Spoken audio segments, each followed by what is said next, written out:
Hello friend, I am Naval. You are watching Code with Naval. Welcome to Java series part 41. In the last video, we saw method overriding visibility permission. In this video, we are going to discuss about object class. So let's first understand what is a object class and where exactly use a object class. Object class is the parent class of all the classes in a Java by default. In other word, it is the topmost class in a Java. If you define one class and if you don't inherit any parent class, then that class parent class is a by default object class. Object class is a by default all classes parent class. Okay, if we don't extend any other parent class, then that class parent class is a object class. We can use the object class reference variable for store any type of object. You can store any type of object inside a object reference. You can see in this example here we simply create a object obj reference, and inside that reference we can simply store a employee object. There is no issue.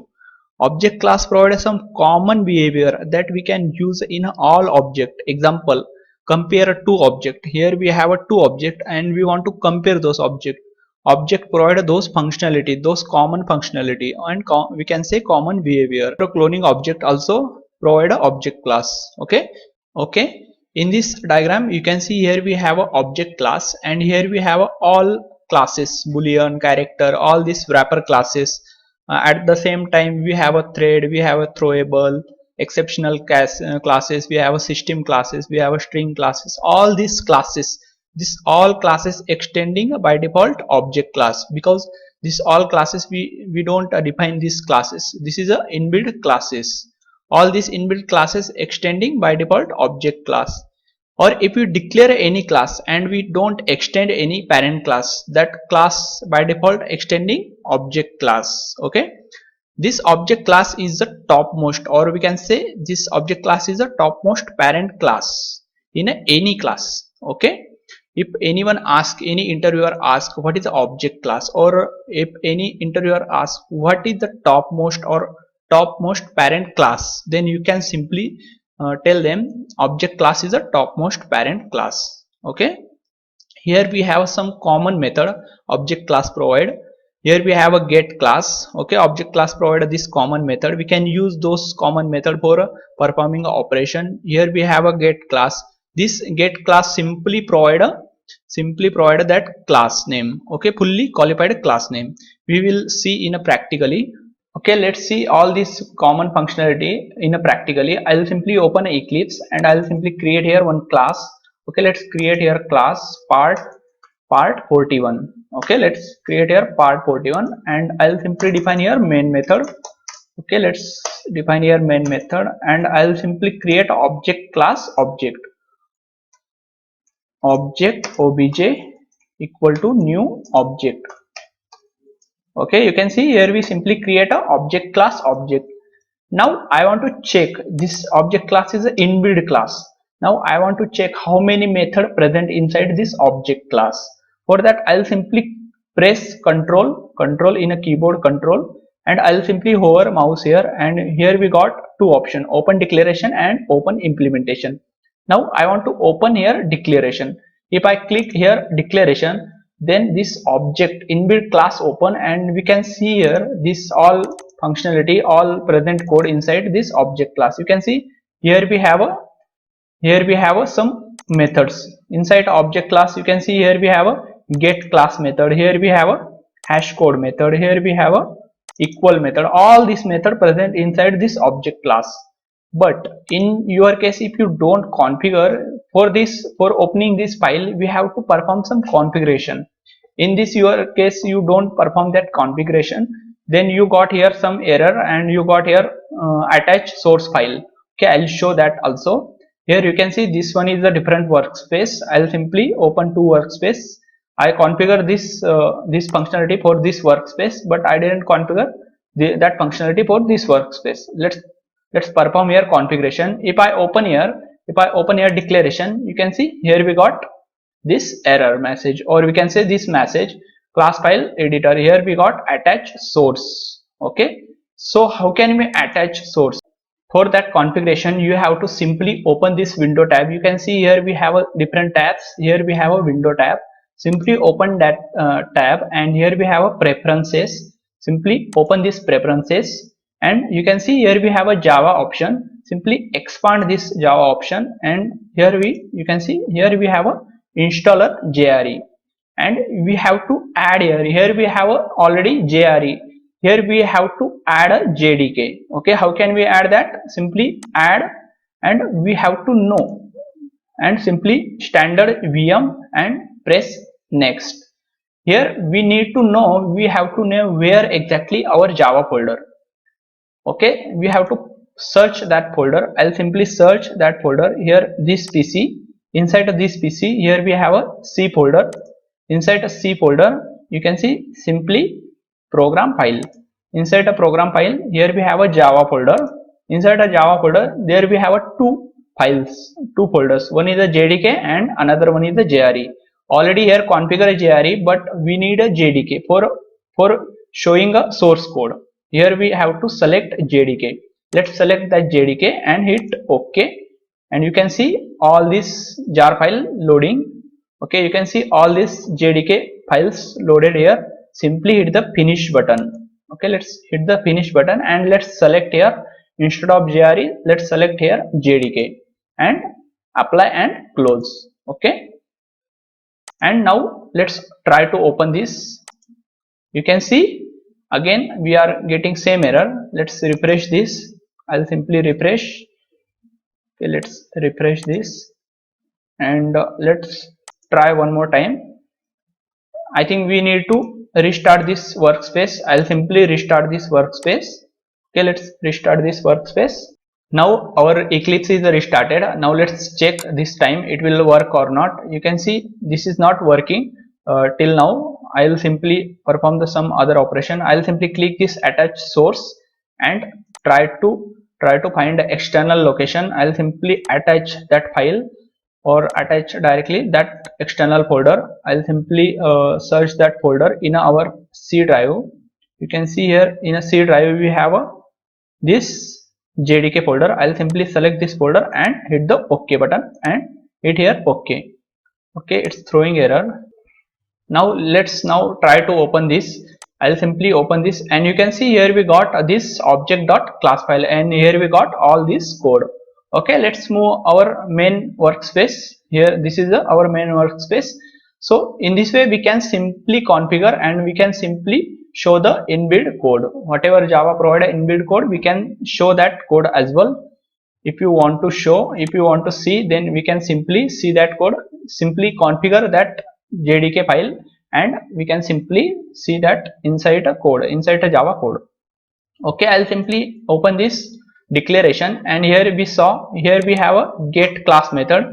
Here we have a hash code method. Here we have a this equal and all this method that we already listed in this document.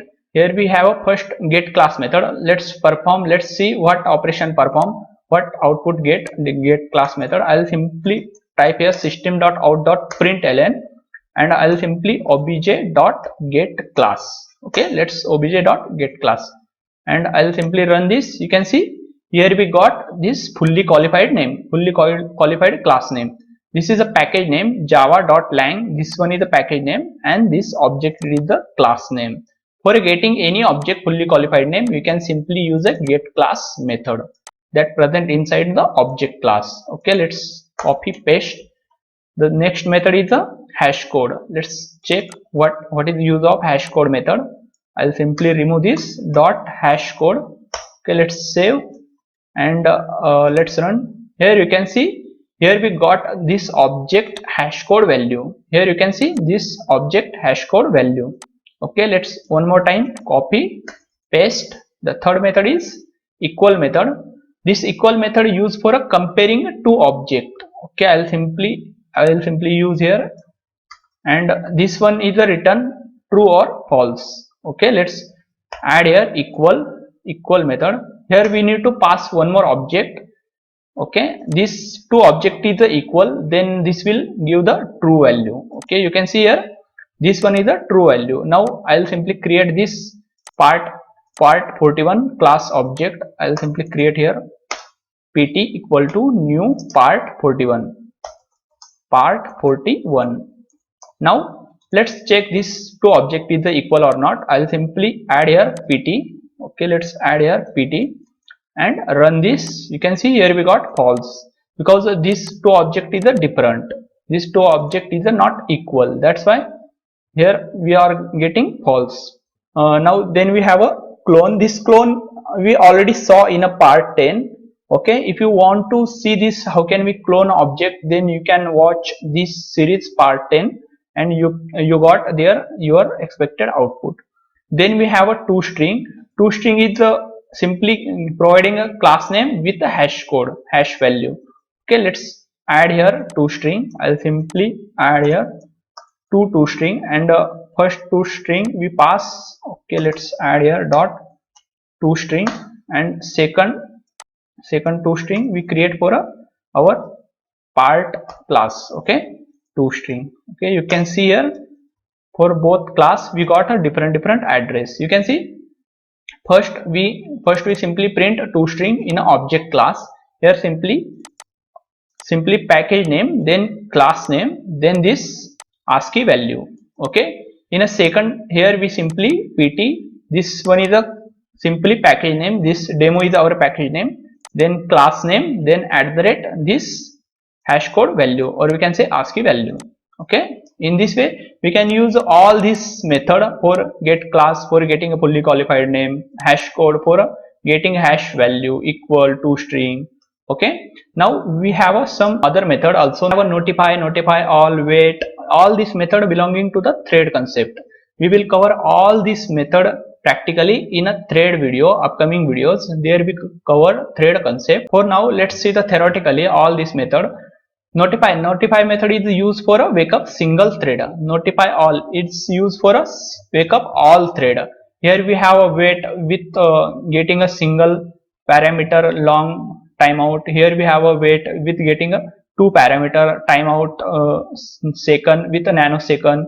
Then we have a wait without parameter. Here we have all this method. We will cover all this method in a thread concept, but all this method present inside a object class. Then you got a one question, why this all method runs inside the object class? Because this all method belonging to the thread concept, because here we are simply notifying a thread. Here we are simply notifying a one thread or multiple thread. This all notification all this not working inside a thread. This working for a thread, because this all present inside a object class. Okay, we will see in detail in a thread concept. When we perform a thread concept, then we will see all this concept in detail. Then we have a finalize. We already know finalize method is used for a garbage collection. It invoke before object destroyed and perform a garbage collection for destroying object, for cleaning memory. Here we have a garbage collection finalize method. This finalize method is also present inside a object class. This all 11 method present inside a object class, and this all 11 method frequently used for common behavior, or we can say common functionality. That's all this method present inside a object class. Okay, here we saw what is the use of object class and what is use of object class method. And let's remember, object class is the topmost class. Object class is the all classes parent class. If we don't extend, you can see here we don't extend any class. Okay, here we don't extend any class. That's why here by default extending object class. If we extend any class, then first we have to create that class, then only we can extend here that class. That class here I'll simply show class AA. Okay, AAA. Here we have this class, and we'll simply extend this class, extend AAA. Here this our part 41, this class is not extending object class, but this AAA class is a extending object class. Okay, by default if we don't extend any class, that class extend object class. Okay, that's why we are saying object class is the topmost parent class. So in this video we saw what is the object class, what is the use of object class, all method and those method use. In a next video we will cover next topic. Till that, bye bye.